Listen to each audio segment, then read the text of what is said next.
भारतीय जनता पार्टीचे उमरेड शहर अध्यक्ष सुभाष कावटे यांनी उमरेड पोलीस स्टेशनचे पोलीस निरीक्षक प्रमोद घोंगे यांना देशाचे पंतप्रधान नरेंद्र मोदी आणि देशाचे गृहमंत्री अमित शहा यांच्याबद्दल गलिच्छ भाषेत अपमानित करणारी सोशल मीडिया पोस्ट व्हायरल करणाऱ्यावर कडक कार्यवाही करण्याबाबतचे निवेदन 15 मे रोजी दिले आहे। उमरेड येथील नागोराव लोखंडे या व्यक्तीने फेसबुकच्या माध्यमातून ही पोस्ट व्हायरल केली असून हा व्यक्ती हिंदू धर्माबाबत नेहमीच आक्षेपार्ह पोस्ट करत असल्याने नागरिकांच्या धार्मिक भावना भडकविण्याचा प्रयत्न होत असतो आणि यामुळेच धार्मिक चीड निर्माण होऊ शकते असेही या दिलेल्या निवेदनात सांगण्यात आले आहे।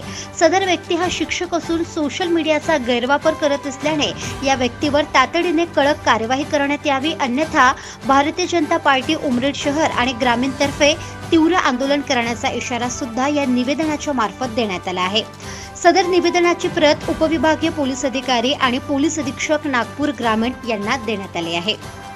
महादर्पण न्यूज करिता भूपेश पाठराबे, उमरेड।